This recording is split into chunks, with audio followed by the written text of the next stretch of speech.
this here. This is some heft. This is, what do you say, 2,000 pages? No. I mean, these are probably 600 each, so let's say 1,800 at best. This one is 573. 560 something.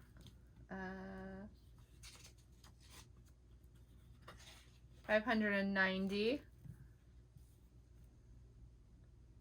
550. 572. So, you know, and this is some of the best of the series. It genuinely... Like, they're chunky, and it's worth it. I'm going to put this over here. I'm going to delicately balance these. If you give me a concussion and or kill me, it can only make me better.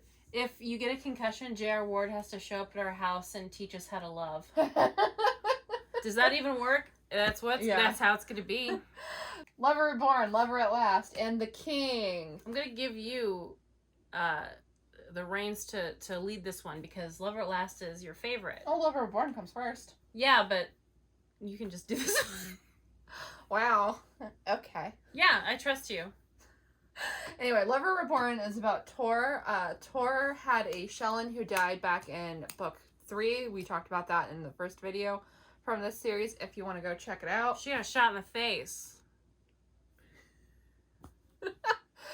She was also with his young at the time. Obviously, the mom died. The baby was not large enough to survive without the mom. They insinuate, even though the pregnancies are 18 months, that if you get through 9 months, the baby could survive on its own. Yeah. But she got shot in the face, so that didn't work out. The baby wasn't 9 months old. She was just like slightly bumped.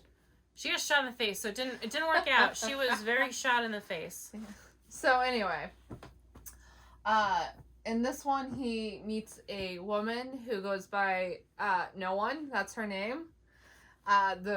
The audiobook reader pronounces it in the funniest way, considering everything. He pronounces everything in a fun way. Yeah, he gets better. Like, at some point, he corrects his pronunciation on a lot of this, which was so great for me. Yeah, 16 books deep. I was starting to gaslight myself. It's just like, I know I heard J.R. Ward say it's pronounced hex and core, but am I right? I don't like that no one made an effort to be like, can you pronounce these things correctly? Mm-hmm. So anyway. Zex, it's how he says her name, right? Yeah, it's an X too, and he's like Z. Yeah, it's Zex and score is how he pronounced it, and it's hex and core. So like, yeah. Anyway, in this one he meets No One, or he's known No One actually, but like they have history. Yeah, they have a history. Full circle.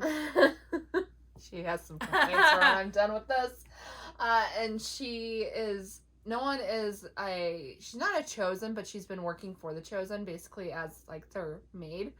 And she comes across from the, what's it called? What? The sanctuary. She comes from the sanctuary to the real world. And she's doing basically the same thing because she feels very guilty for things that happened in her past, but she wants to be in that reality because Hex is her daughter. Yeah, we find previously, we find out in Hex and John's book that the man John was before, Darius, and Tor, who was his little buddy, helped a vampire woman who was raped and got pregnant, and that is her, and then the baby is Hex. So, full circle. Yeah, so she really hates the Darius John Hex thing, which I also don't like. I don't think that it added anything that John was there when Hex was born. I think it's, if you, like with Tor and No One, that feels different because that feels like history versus with John, it's like, if my husband was like, I was there when you were born, I'd feel like, go away, Leonardo DiCaprio, leave me alone. But yeah, and I agree with you on that. It's just like, it's just a little weird, a little uncomfortable making. Some of her full circle stuff is good and satisfying. Some of it feels very forced, and that was it. Yeah, so basically when Hex was born, so No One had been, we're going to call her No One for right now because, reasons.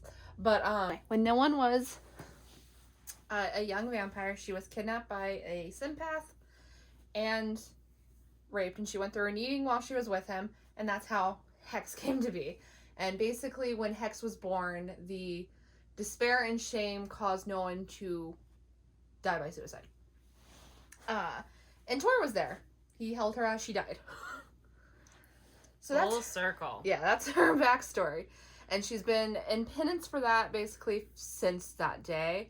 And her version of penance is being a servant because she came from the aristocracy. And she thinks that for some reason, debasing herself like this is penance. That's how I feel when I clean the bathroom. I'm paying something back. Yeah, and then Tor, he has returned to the Brotherhood. He disappeared for a while after Wellesley died. And I know I probably pronounced Wellesley wrong, but deal with it. Send us letters. And he is very mean, upset that he's attracted to no one. And so he's kind of a dick about it. You're attracted to no one. For different reasons. But anyway. Walk. But yeah, so that's probably my least favorite thing about this book is that Tor is just such a dick. He is weird. Like, it's just very disrespect. Like, these vampires aren't typically disrespectful to women specifically, but he sure is. Yeah, there's a part where he walks in and she's bathing in the pool, and either she had taken her robe off or it had come undone, so she was naked, and he just flips out on her and basically calls her a whore, which is really disrespectful since literally the only person she had ever been with was her rapist. Yeah. I didn't like it, and he did that kind of thing to her again. There's another instance where he yells at her and like calling her a whore and stuff, and it's like, this isn't endearing me to Tor, whom I had endless sympathy for before this book. I do love this book. Yeah. I just don't like that. I don't like that, and then like later on a character does that to someone, and that was so out of character, and it put me off so much that I stopped reading, and I was like, Sarah? Not next video, but the one after that. She's going to have some things to say. I just thought it was like, yeah, side note, so out of character. Mm-hmm. Like, there's only been a couple times J.R. Ward's done stuff that felt like, oh, that's weirdly out of character. Mm-hmm. One was John, the other was that. Everything else, I can buy. Yeah, so... I can even buy Tor doing this because he's so messed up. The other thing with this book that I don't like is Hex and John have a storyline where it's basically the same thing they're dealing with in their book, where it is he doesn't want her to fight, she wants to fight, and it's like, I hated that whole storyline because it's just like... I didn't like it either. It's like, didn't we do this? I don't like that they were broken up for a little while in this book. Like, they were separated because they couldn't figure out how to do stuff. It's like, they just got married, and we finally get this POV again, and shouldn't it have leaned more on John being like, I loved Wellesley as a mother so much, and Tor's moving on, instead it was just like, I don't want my mate fighting. It's like, dude, she was fighting way before you were born. So, like, or it could have been like, Hex and John got a POV. Hex's mother is the other POV. John's surrogate father sort of is the other POV. Yeah. Why wasn't the theme parental? Why was it the couple having issues when it's like, so you're getting to know your mom and that should be your focus, and you're dealing with your father getting a new spouse and he's been gone for a long time and you're hurt because he left you. That should have been the focus, as opposed to we're going to rehash John and Hex's main strife. Yeah. Communication. Yeah. Communication is their issue. And I just didn't really care for it. But, you know, I understand why she did it, because it is like, well, Hex and John are directly tied to Noah and Tor. And the other thing, like, I flip back and forth between liking this and not liking this specific thing, is like, so no one calls herself that because after she died, she decided to be no one, so that's what she made her name. And Tor doesn't want to call her that because, you know, again, it's just another way for her to demean herself. So, she doesn't want to name herself, so he names her. He names her Autumn, so that's what we'll call her for the rest of this video, is Autumn. And I just have mixed feelings about it, because, like, a big thing with Autumn is that she doesn't really have a lot of agency, and she doesn't really know who she wants to be. And I feel like having him name her kind of plays right into that in a bad way. A little bit. But on the other hand, it's kind of sweet because he named her Autumn because she liked the autumn trees outside their house. I think it would have been nice if maybe like her and Hex came up with it together, because there wasn't nearly enough focus on the mother-daughter thing. Yeah. If I was Hex, I'd be like, it barely featured. I'd be like, you purposely died right when I was born. Like, your shame was more important than you taking care of me. Like, that could have been the angle they went with. And it's not like that barely got focused on. But if I was Hex, who had a lot of emotional issues, I would probably, I don't know, that's what I would have done as a writer. I would have had it be the two of them having a special bond, and then John and Tor having more, because John is such a broken up, sad boy. So yeah, overall, it's not, I do think these are some of the strongest books in the series, but also, this is my least favorite of the three. Might be mine.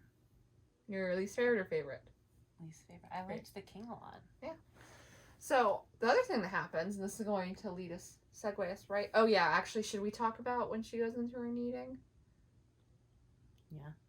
Okay. So, Autumn goes into her kneading, and this is like a point of, like, I guess, like a fracture point between her and Tor, because, like, obviously she has a lot of trauma from her kneading, and she decides, and, like, playing into her issues, she decides to not get drugged or serviced during her kneading.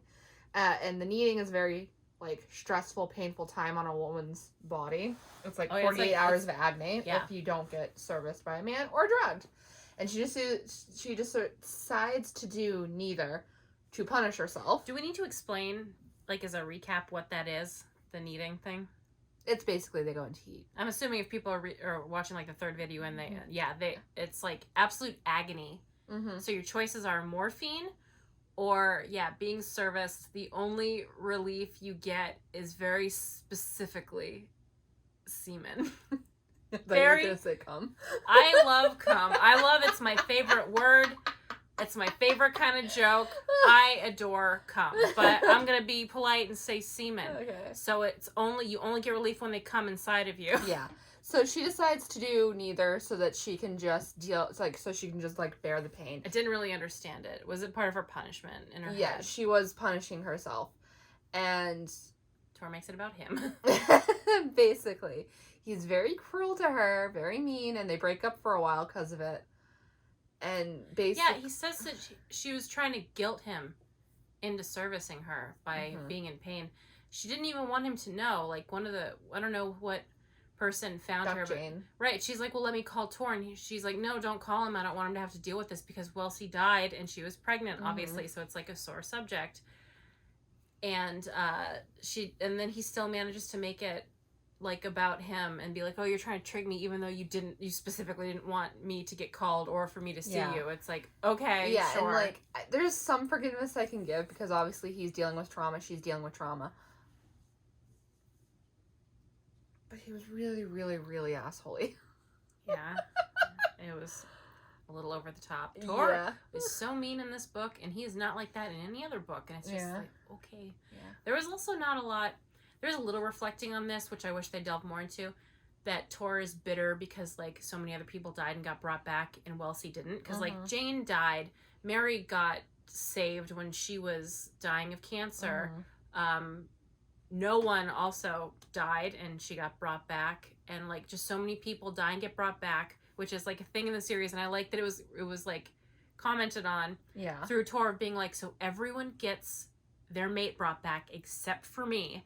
And that was, like, one thought in his head. And it's like, you should really get into that, because that's a whole entire I would also be bitter at the Scribe Virgin for bringing so many people back, and, like, it was never, is Wellesley gonna come back? Is the baby and her gonna come back? She's fading. Wellesley's fading at this point. She's trapped in a bad limbo because Tor won't move on, and her soul and the soul of their baby is going to permanently fade away if he doesn't learn to move the F on with his life. And that's our ticking clock, by the way. Yeah, and he moves on by getting a new mate, which I also have mixed feelings on. I wish that it was a little more tied into John. Yeah. Because it's like, Wellesley said one of the reasons she wanted a baby is because her husband was out every night fighting and he might not come back, and she wanted, like, a reason to live, and she wanted something beyond her husband.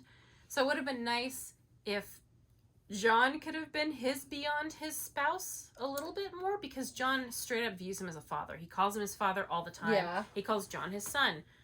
So it's like, why did we fall back on that when you mentioned specifically Wellesley wanted a baby because Tor might just randomly die and she'd be all by herself? Yeah. Because Wellesley had a life outside of Tor, and Tor didn't have one outside of Wellesley necessarily. Until John came. Then he abandoned John. John has a lot of trauma because of that. And it doesn't really get fixed. Mm-hmm. Yeah, she just kind of... John got abandoned so bad, and he was already an orphan. It's like, why are we not getting into that? Why are we having the same fights with Hex? Yeah. Over and over again, the same fight. She has centuries of fighting under her very capable belt. So just let her fight. And the conclusion they came to with that is they both fight, but not on the same shifts. Even though Blay and Quinn can handle it just fine. John can't, because he's a bit of a pussy. But he's my pussy, so I love him. Speaking of Blay and Quinn, Love Her at Last, Sarah's which is the next book. Favorite. Yes, this is my favorite of all of them. Well, so far, I guess. Something. Oh, do you have something that beats it? I certainly do. No, I mean, so far as I've read, I might. Who knows? Maybe one day something will be better. But anyway, so this is Blay and Quinn. Their relationship has been developing since book 5, I think. I think before that. They were introduced in 4, so it could have been. There was a little.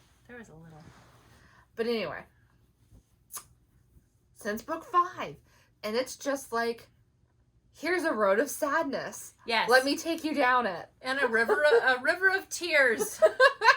The oars are made of the bones that have been crushed from the pain of reading these poor gay boys who just want to be inside of each other, and by God, are they inside of each other in this book?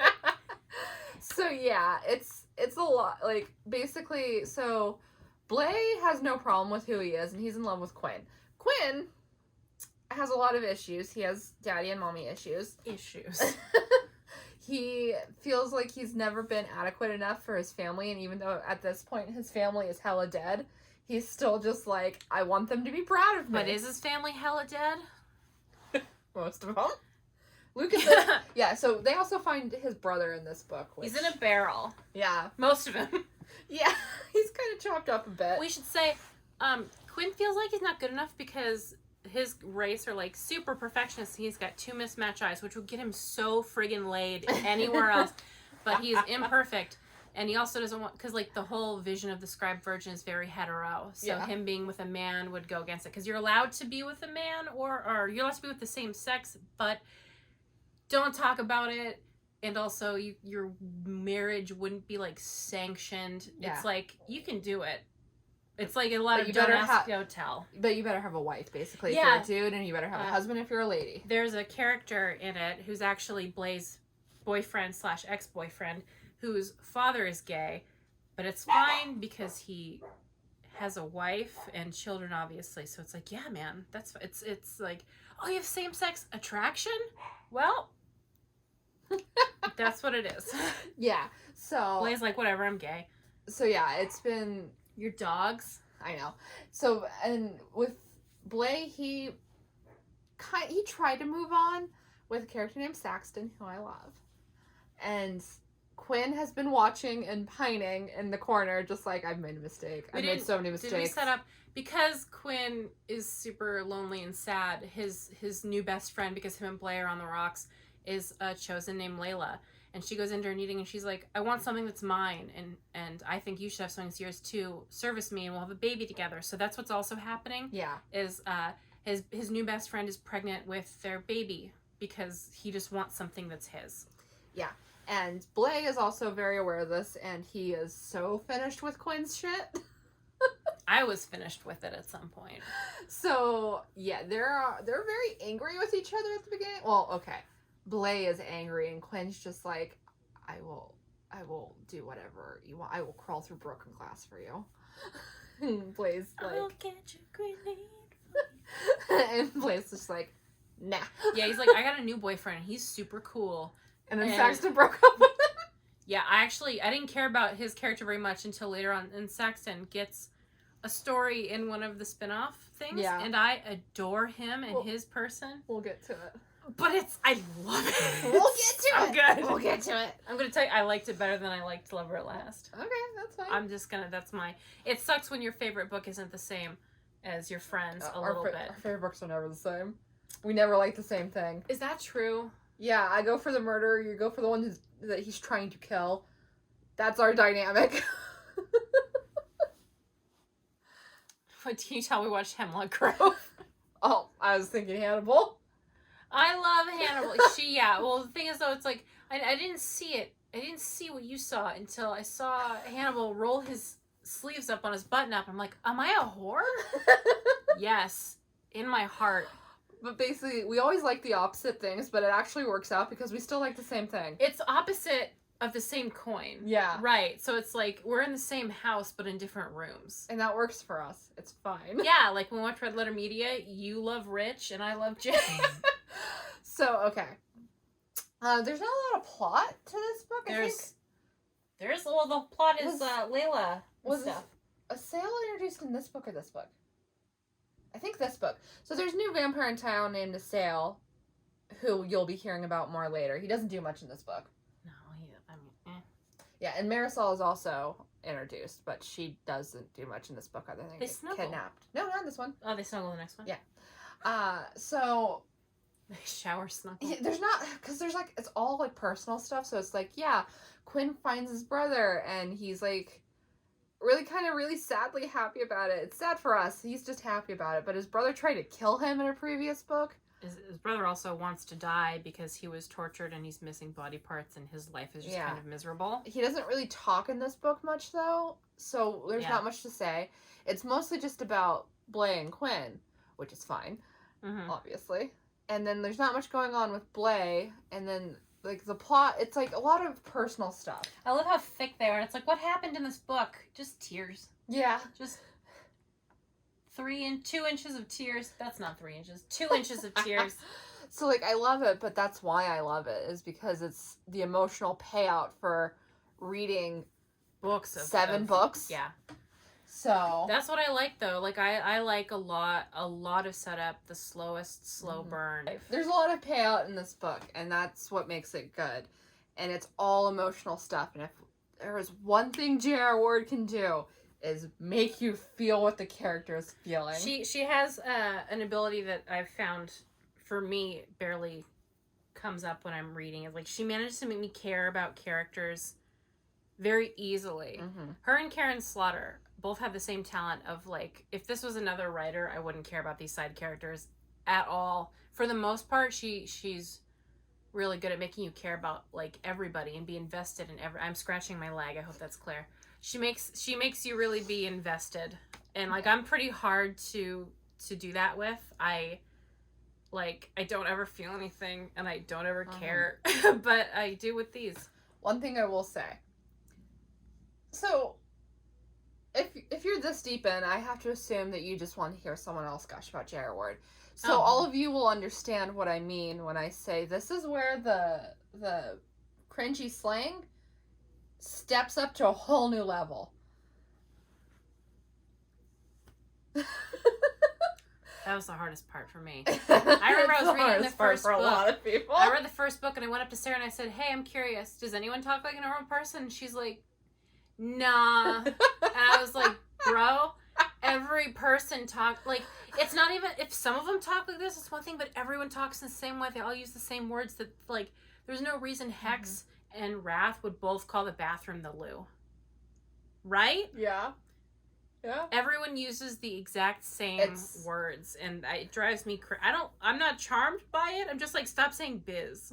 Yeah, it's like, stop saying biz. It's existed for all the books, but in this book, it goes right off the rails and it never comes back. I would give my soul to Control Alt Delete every time she uses this 90s like slang. Like, it's like, it's the spotlights in Quentin Tarantino movies. Like, why is it there? It doesn't make any sense. Alright. Yep. Now on to the king.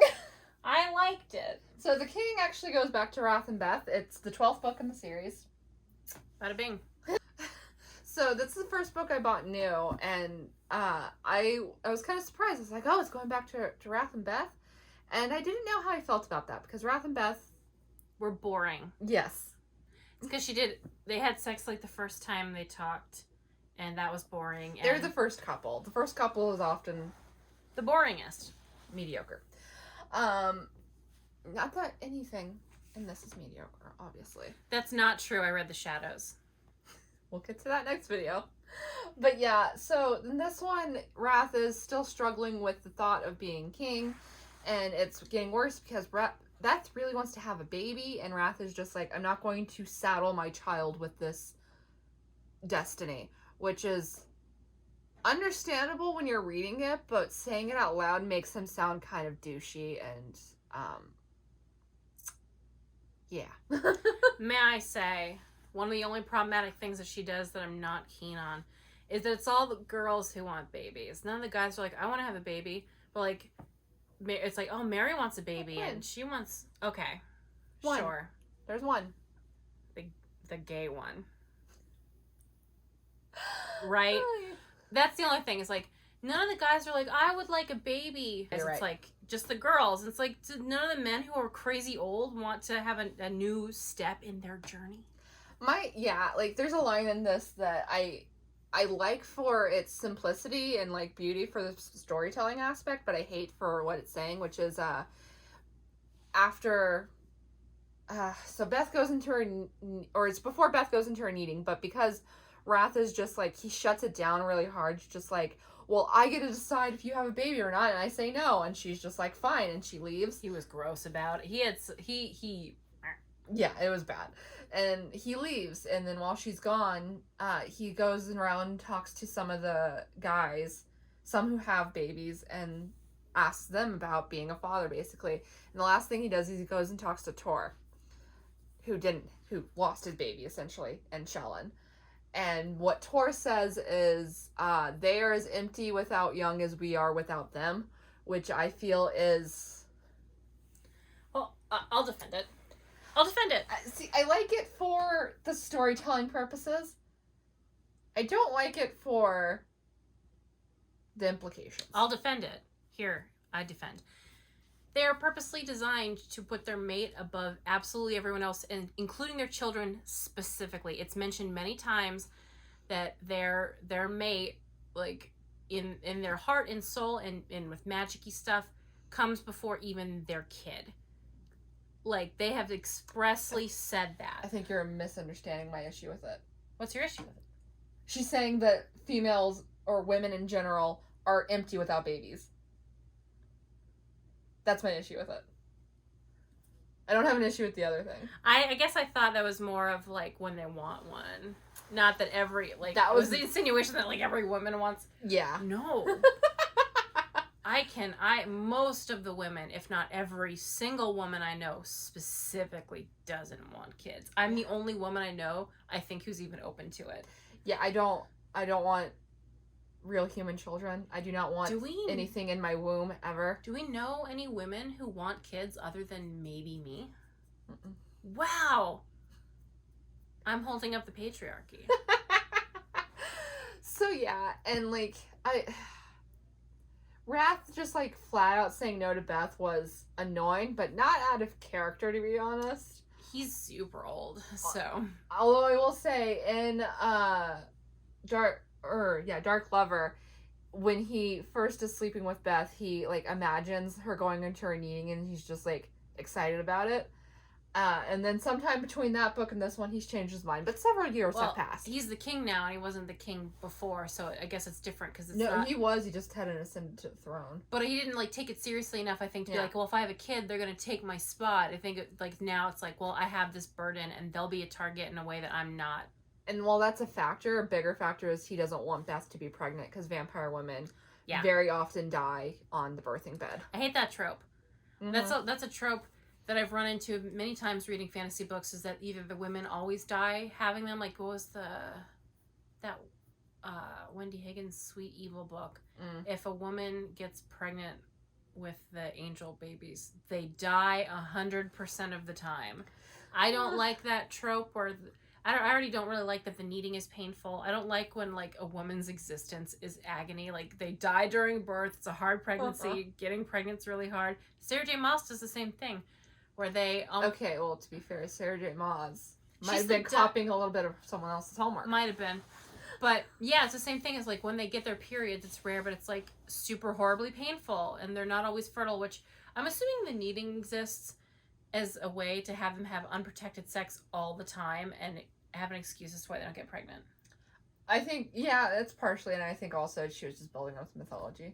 Sure, but I'm going to blame cum for this. So yeah. These books, cream pie city. I'm sorry.